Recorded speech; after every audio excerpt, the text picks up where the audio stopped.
Welcome to Hindsight Hacking. I'm Corey Carter. And I'm Ron Cool, and you are listening to Hindsight Hacking, where we have talked to hundreds of entrepreneurs hacking their hindsight to give you clearer foresight. And now, as we still bring you the same great, amazing interviews each and every week, we are adding bits and pieces to serve you in such a great way.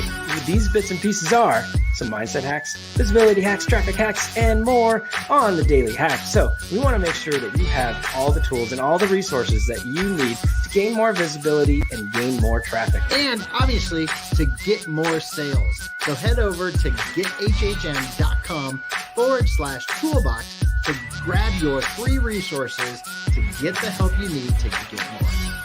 And if you're interested, after you collect all those freebies, because they're amazing, hit the link in the show notes and jump on our calendar because we definitely want to help you. Guys, we absolutely love the community that we've created with your guys' help, and we love all the Hindsight Hackers. So jump on in and get on our calendar. So without further ado, what do you say? Let's get to it. All right, everybody, welcome back to another episode of Hindsight Hacking. And today's special guest, the one, the only, a fellow Colorado resident, Miss Katie Brinkley. Now, Katie, if you don't know her, she is the owner and social media strategist of and coach, I almost missed that, at Next Step Social Communications, a social media agency based out of Littleton, Colorado, helping small businesses, real estate agents, construction companies, home builders with their social media for over 15 years. That is amazing. She specializes in coaching entrepreneurs on how to have social media to be an incredible tool, find new leads, build community, and bring the social back to their social media. Katie, thank you so much for being here. Thank you so much for having me. I'm so excited to be doing this with another set of Coloradans. I know, it's fun. We don't get a lot of people from Colorado on our show, so we're super stoked about that. And it's growing so much. Right. And it's where I grew up in is where you're at. So that's pretty cool. But before we get into all things social that I love, why don't you take a second to let the audience know a little bit more about you? Well, that was quite the intro. And I gave a lot of information as to what I do and how long I've been doing it. But I don't think that when I got started with social media, it was back in the days of MySpace.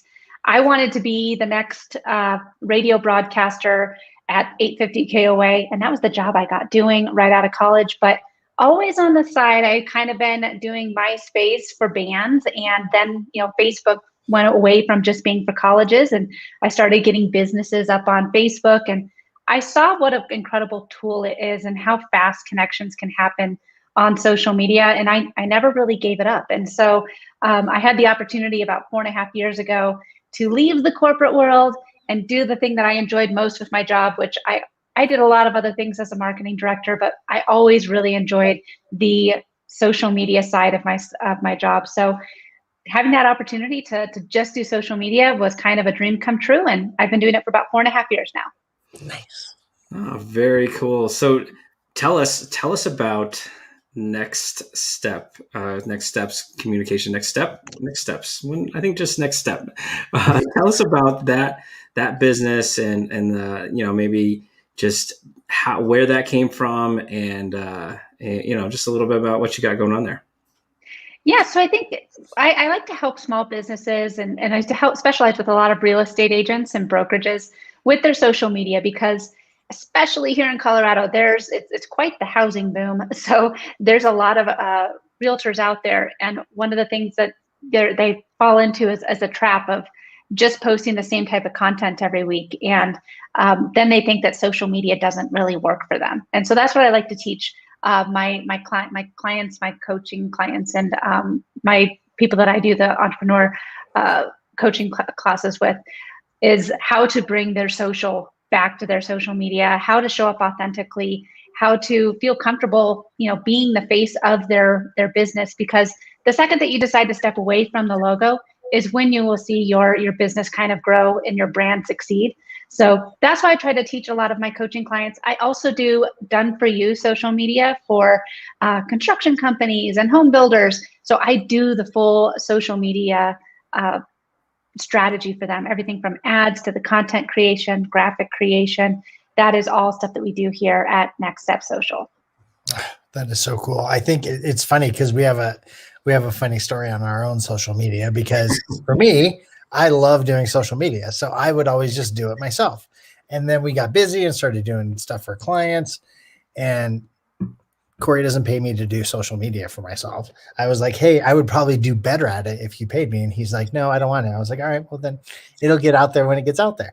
So how do you get business owners to understand, like, even though we understand the importance of social media, and I loved that you talked about getting to know them more on a social level, because at the end of the day, it's a social platform and people want to see behind the curtains. They just don't want it to be a pitch fest all the time.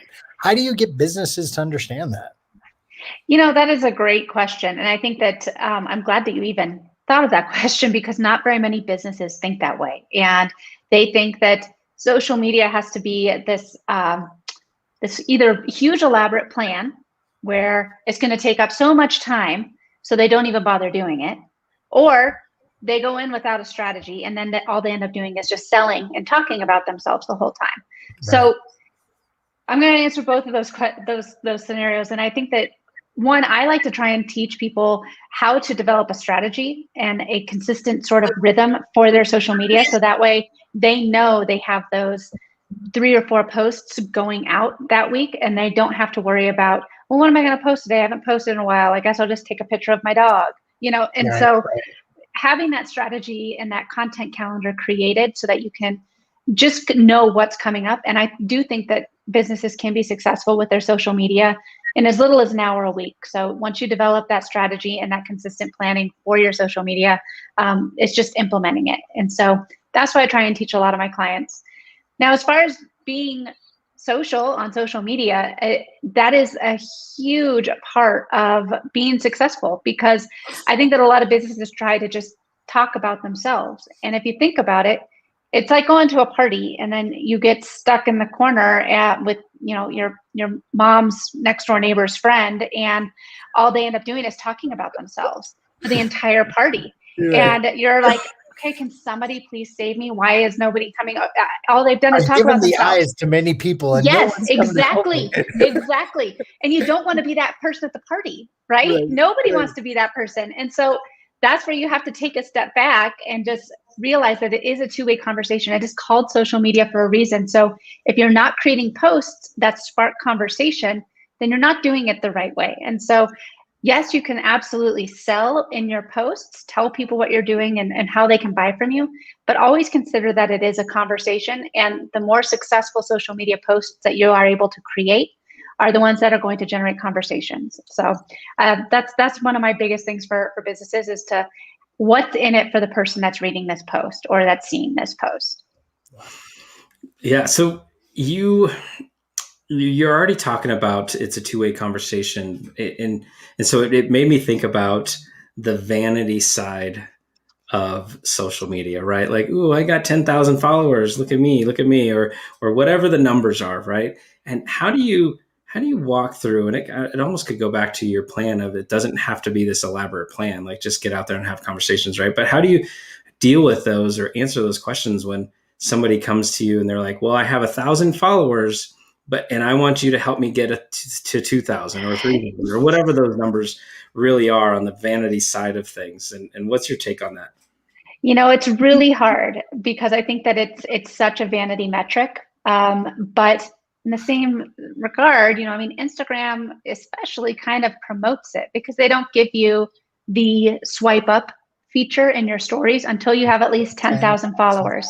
Right. And yeah, exactly. And so it's they're like, oh, well, and it's really hard, because that swipe up, that clickable link is a very valuable tool. However, getting to that 10,000, yes, you can buy followers, but please do not ever do that, because you can buy just a bunch of people that are never going to engage with your content. How you're going to continue to grow is by showing up consistently, and like I said before, having those conversations. So what's in it for them? Think about it this way. It's better to have 60 followers that comment on your posts, like your posts, and refer you to their friends than it is to have 6,000 people in there that never do anything. And it's very obvious, the accounts that have purchased followers. If you've purchased followers, you can see like, well, okay, this person has 6,000 followers and they're getting 2 likes on this post. Right. Obviously, it's, obviously they're doing something wrong. Right. So I think that it's really hard to not get caught up in the vanity metrics, especially when there is an incentive. But just realize that if you had 60 people in your room, in a conference room, and you could talk to 60 of them, and then maybe 5 of them bought from you, that I consider that a pretty good, I mean, depending on what your product is, but I think that'd be a pretty good day, instead of having 6,000 people and you're standing across the street trying to shout at them, without a megaphone. So that's kind of the similarities I think that you would be using if when you're not really talking to anybody. No, that's perfect, because we use the very exact same analogy. It's like, okay, there's 2 conference rooms in front of you. One has 10 people, one has 1,000. The 10 know, love, and trust you and want to buy something from you. The 1,000 never seen you before. Where are you going to go? You're going into the 10, and you're not going to even think twice about it. But the second you get on any of the, like, I'll find myself, like, I'll get on there. It's like, I lost 2 followers, but I gained 7. So how did that even work? Like, why did I gain? I know I was on a Clubhouse summit talking about podcasts. That's what I did this week. 10 people instantly followed me, but my vanity metric is down 2. So I lost 12. Like, how does that even work? Right. And it is funny too, because, just going off of Clubhouse and on Instagram, I mean, someone has to actively like go to your profile to unfollow. So I think it's interesting on that, but you know what? Obviously those people aren't your people.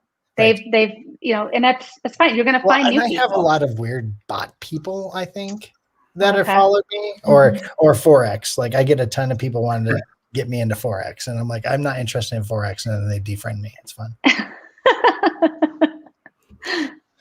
Yeah. So the vanity piece, it's such an interesting number, because it's a data point, right? Like, a lot of us thrive on data points. Like, from your bank account, someone pays you $100, then it's easy to track that, right? Or from a vanity, there's 100 followers. Like, it's easy to track that. Now there's 98 followers in Ron's case, because he goes the wrong way. But, so it's always interesting in that. But the relationship side of it, and I think, like, you were again on the two-way conversation, but it all comes back to the relationship side of things. And so as you build up a plan and really coach your small business owners, and you mentioned home builders and folks in that realm that are like, their expertise is maybe on construction. The expertise is to go and build the house, or go and rehab a house, or whatever the type of piece in the home industry. Like, how do you get them? Because I think in the past that they're almost non-existent on social media. I was about to go there too. Right. And so you got those of us that are all about the vanity, and then those of us that are like, I'm only on social because I'm being told I have to. Like, how do you show them the value? And because, you can get leads when you start these conversations, but from an organic perspective, things take time, right? So how do you actually teach that there's such a value in it? Well, I think that consistency is key, and strategy is extremely important too. So, I mean, if you think about it, I think that that's one of the biggest problems as to why people don't see the success on their social media, is because they don't have the strategy and the consistency. So I see a lot of businesses jumping onto like every social media platform that's known to mankind. And there's a lot of them out there nowadays. They throw out a few random posts and then they disappear for days or weeks and months. Right. And so, I mean, you have to think too, like, if you were to walk into a room full of strangers, start asking people a whole bunch of questions, throw your business cards out, and then run out the door while they're trying to answer you, it would be silly, right? And so I think that that's what a lot of businesses do, is they see like, okay, well, I'm going to go ahead and post, and they post every single day for 2 weeks, and then they disappear for 2 months. And it's like, well, wait a second. Are you listening? What do you do? Like, are you still in business? And I think that that's just where you have to go to where your customers are and find the platforms where your ideal client customers are and show up on a consistent basis for them. So don't try to be on every single social media platform known to mankind. Go to the ones that your clients and your customers are on and just show up on a consistent basis for them.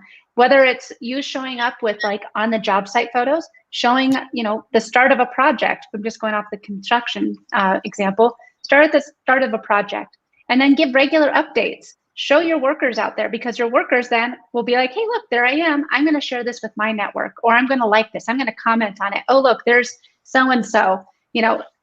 Bring that personality and bring what you're building as a community. And if you incorporate your employees into it, you incorporate your customers into it, and people love before and afters. If you can show the transformation that happens by working with you, that's what people are going to be drawn to and want to see more of. I love that. So the before and afters, I think, is so huge, especially, like the construction, that's easy. It wasn't there and now it's there, right? That's perfect. Or like my basement, it was built, then broke, and it's still broke, and it's not finished. But that's a different story for a different day. But like for your coaching people, how do you get them to understand, okay, how making them aware that they should get enough information to have that before? Like weight loss is really easy because there's an easy transformation. But if it's a mindset transformation, how do you get your clients around that in their head where, okay, you're starting here, we're going to get you to here. How do you help them bridge those gaps to be able to then show that on their social media that they've grown or improved or has, got something from what you're helping them with? Regardless of what you're doing, everything has a story, and it's your story. That's what people are going to be drawn to.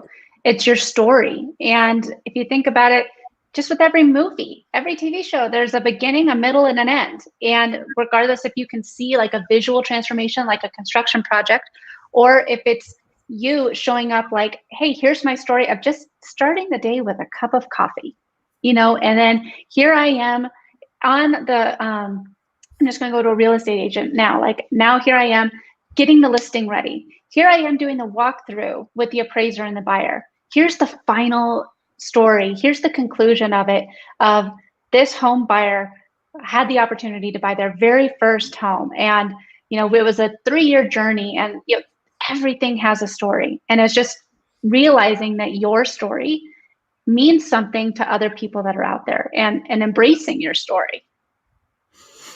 It's funny. Like we could probably stop the podcast right now and everybody come off with a goal, because the story, like everybody, I'm really bad at telling my own story, but the story itself, like everyone has their own individual unique story, and we all, we start conversations because we enjoy the other stories that we're hearing, but you can tell if you never get it, because people, you get bored, right? Or if there's a pitch fest and there's never a story with it, I'm not going to know, like, and trust that person, right? So anyway, I love that comment. But let's talk about Clubhouse. Clubhouse is new. For those that are living under a rock, it basically shot up this year. And if you don't have Apple, you don't know anything we're talking about. If you didn't have Apple, you pretty much didn't know anything about it. But you went all in, right? Like I'm one of your new followers on Clubhouse, and you have over 17,000. And I know, again, we're talking vanity number at that point, but you went all in. You've got your own training to help people in that. So that had to happen this year, right? Like, tell us about what was your reasoning to just go in and go all in and then help others do the same in the Clubhouse realm?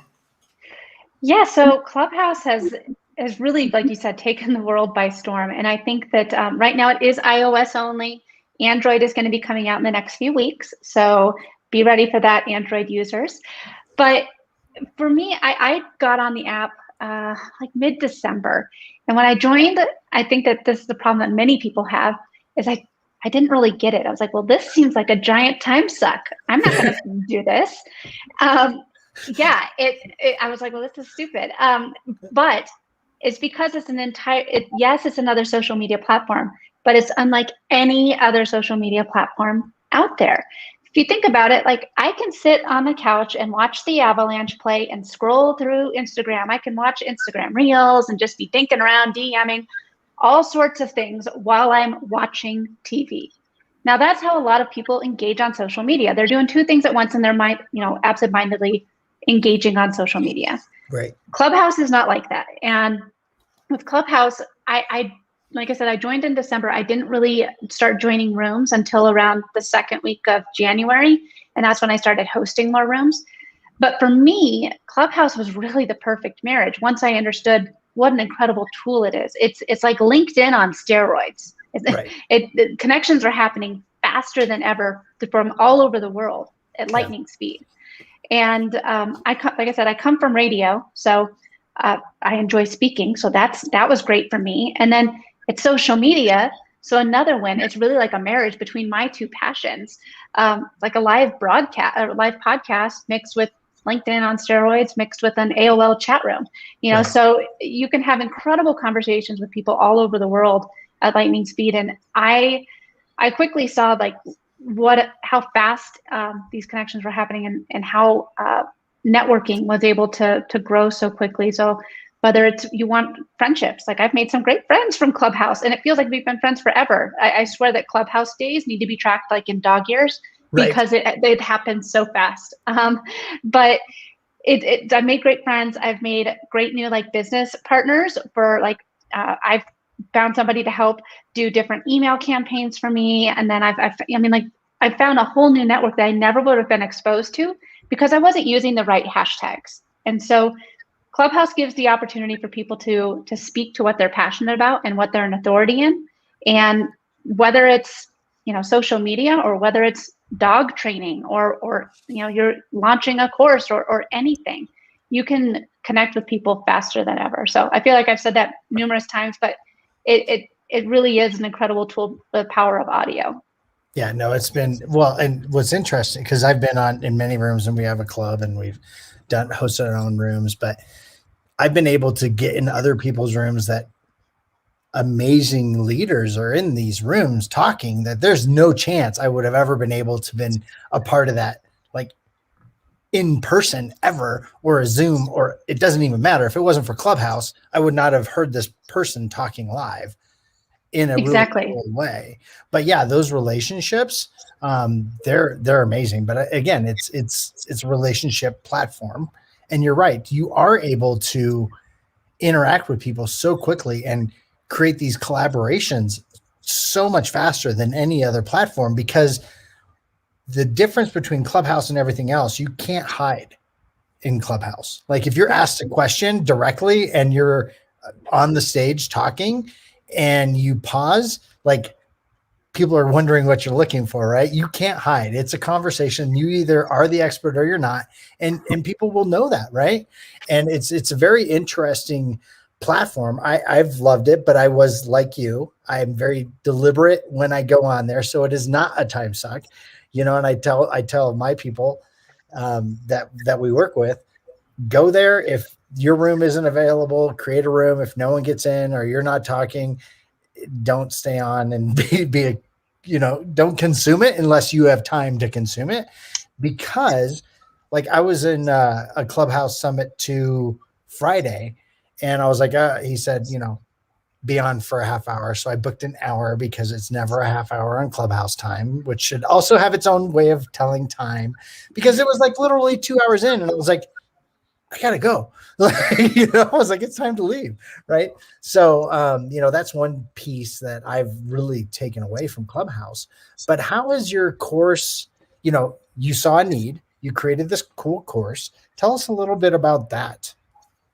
Yeah. So it's everything from what is Clubhouse to how to optimize your bio. Like, what should you have in your bio? How do you host a room? How do you schedule a room? How do you then convert those people into buyers and continue the conversation over in the DMs? So it's the full Clubhouse journey, everything from like, what are the different terms for Clubhouse, all the way to how are you going to close new business and how are you going to make new connections over in the DMs? And I think that it's unlike any, like I said, it's unlike any other social media tool out there. So there's a lot of different nuances and ways to really conduct yourself. And like you said, if there's blank space or, no one answering, it's kind of like, well, wait, do you know the answer to this? And now should I trust the answer? Right. So I mean, that's one of the things that I speak to on a regular basis is like, I don't know that. And I host a lot of rooms on Clubhouse, like what is Clubhouse 101 and how to moderate and stuff like that. And if I don't work for Clubhouse, everything that I'm learning is through spending time on the app and reading articles and researching. And, so there's a lot of things that I still don't know. So you don't be afraid to say that you don't know, because I think that people appreciate that more when you speak to like, this is not something that I'm necessarily an expert in. I would never go on a stage and talk about cryptocurrency. I don't understand that. And if I got on stage and you see me speaking about cryptocurrency, you know that I've sold out. But I'll flash the mic at you. Yeah. I'm Ron and I'm done talking. Yeah. Oh man. All right, Katie. So our show, all about hindsight, hindsight's 2020. If we actually had the power that be to go back knowing what we know now with different things, things could be a lot different in so many ways. So I wanted to ask you about hindsight and about your podcast journey, because Ron and I, we love podcasting. We pretty much are involved with podcasting about 8 hours a day, every day, from various levels. So we definitely got to talk about podcasting. But you started your podcast, from what I can gather, pretty much right after the world shut down last April. And so tell us about this journey and what you wish you would have known to start it. Like, I see you're now on season 2, that you started around about the year mark. So yeah, tell us what's going on with your podcast and what do you love about it? What do you wish you would have known sooner? I love this. And I think that, with like I said, I come from radio. So I wanted to start a podcast for a while. I just didn't know how. I didn't know, I don't even know what to do. Like, do I just record on my computer? Like, do I record a voice memo? I didn't know how to get started. And so it was just kind of one of those things of I'd like to have a podcast someday. Like, I'd like to be on TV someday. It just was a goal that I didn't know how I would ever achieve it, but it was something I wanted to do. Then, like you said, when the world shut down, I was like, well, I've been given the gift of time and I've been wanting to start a podcast. Now's the perfect opportunity. And I've been doing so I spend a lot of time on LinkedIn also. Mm-hmm. And I was connecting with a lot of people and networking on LinkedIn. And so I was like, well, there's some people that I'm making connections with that aren't my ideal client or customer, but I'd love to hear what their journey was. And I never expected to be an entrepreneur. I mean, I was going to be a radio broadcaster. And so I never really expected to be owning my own business. And if it wasn't for the people that were successful with their businesses, that gave me the gift of their time over the past 4 years, I wouldn't be where I am today. So the whole journey of the podcast was, let's learn more about Colorado-based business owners. Let's hear what their journey was, what marketing has worked for them to help them be successful, and kind of have our own little community here from the podcast of I heard about that coffee shop on the podcast. I'm going to go stop by it. Or actually, I think I heard of a framing company on the podcast. I'm going to go use that. So I kind of wanted to expand the network within Colorado here. And then it's evolved a little bit in season 2. So I have episodes that come out every week. And 2 of the episodes are Colorado-based business owners. And the other 2 episodes are digital or online marketing experts to come on and talk to their expertise to just kind of, maybe someone just knows they need to know more about Google AdWords, but doesn't really know where to start. And we can just have a 30-minute conversation about Google AdWords and how you can kind of get started for your business. Should you do it or should you contract it out? So, I mean, it's one of those things where I'm trying to just kind of help the Colorado business community grow. And it really started out of being at home in the basement and still making those LinkedIn connections and trying to think of how can I continue growing this network of people that I'm meeting on LinkedIn that have really cool stories. No, that's so cool. And being in Colorado, we appreciate that. I guess that doesn't really answer your hindsight question, though. I think that my biggest thing was just I should have believed in myself sooner and just started it sooner. I think that the hardest thing in your business sometimes can just be getting started. And last year, we all were given that gift of time for a month while we couldn't leave our houses. And I think that that's where a lot of businesses too, especially for me and my coaching business, we're like, well, yeah, I know social media is important.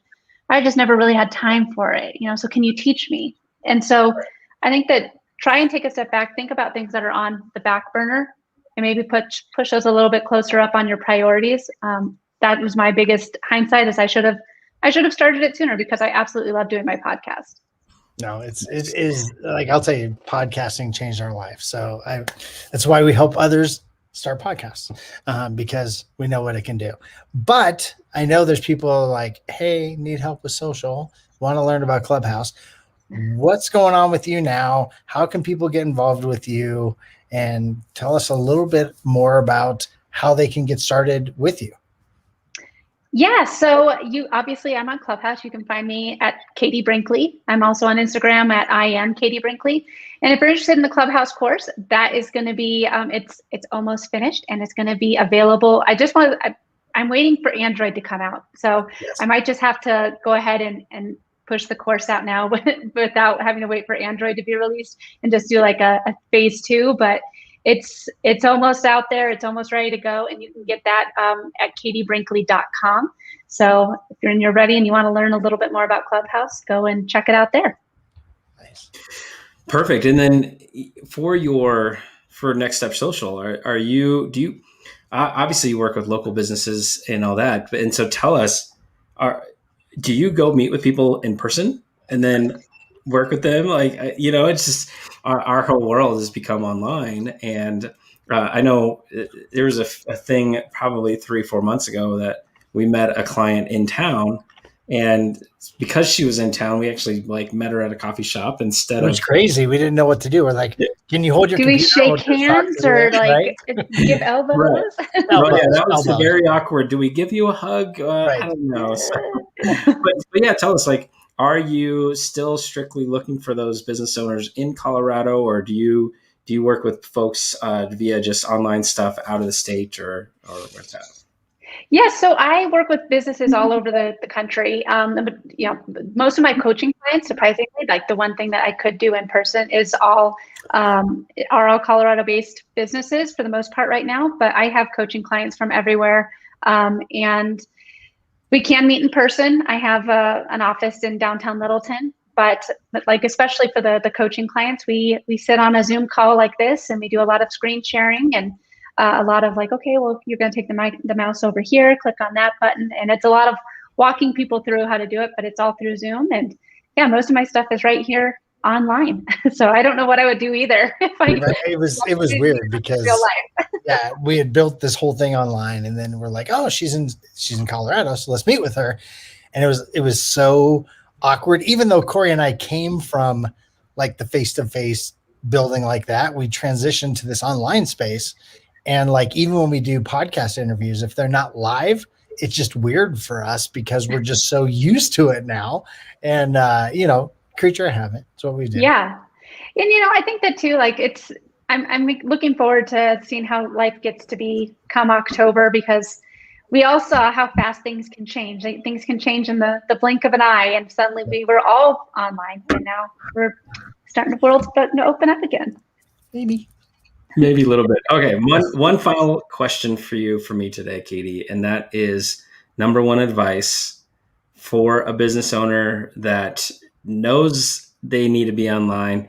Maybe they post once or twice, but what's the number one advice for them to really go and not just go and be noisy, but to actually go and make an impact in as little amount of time as possible, right? Don't go post and be on social every day, but what's the advice for somebody they're just really trying to get started there?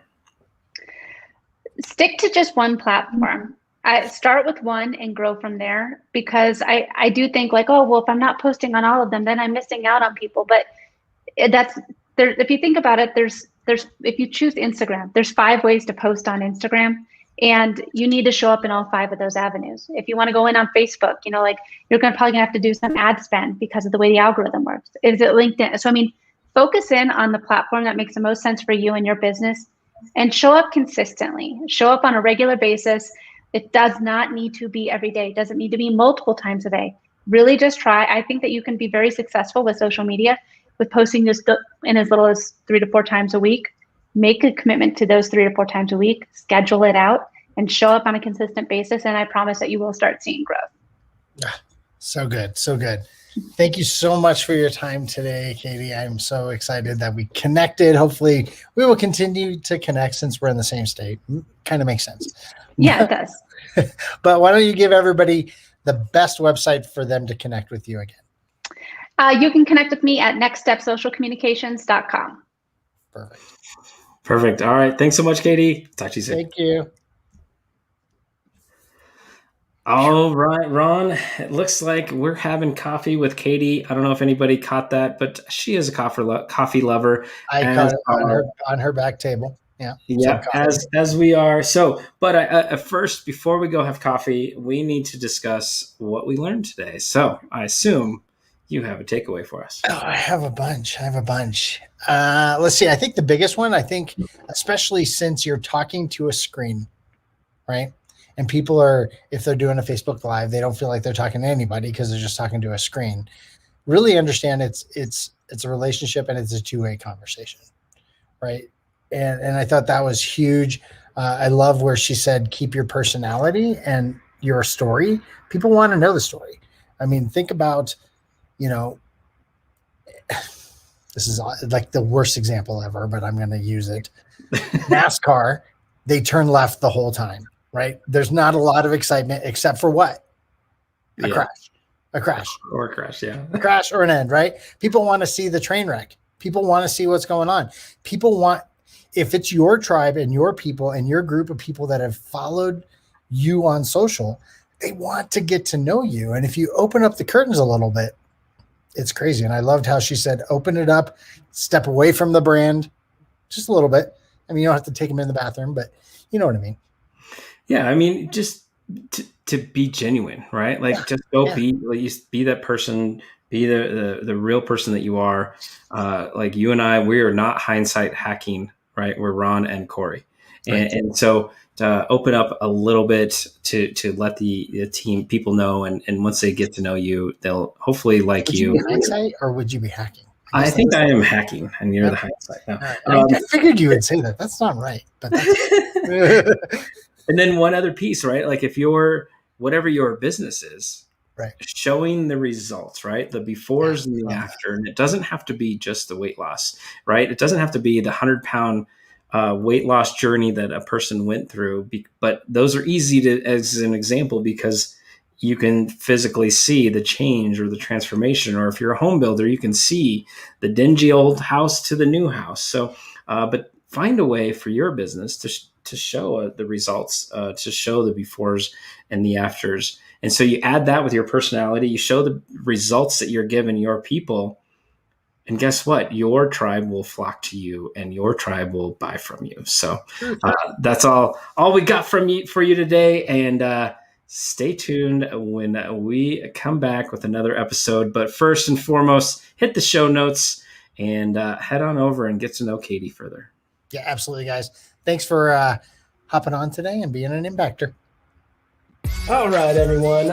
Thank you so much for listening. I hope you had as much fun as I did. And you know what? If you're not already a member of our Facebook group, what are you waiting for? Head on over facebook.com/groups/profits with. Guys, we are super excited to have you be a part of our community and help you get more visible, get more traffic, and get more sales. That's right, Ron. And every time someone is in our group, we get to share all the tips, the tricks, and everything that you can get profits with from your summits, your challenges, your workshops, your podcasts, your vodcasts, and so much more. Guys, thanks for being the best part of the Hindsight Hackers community.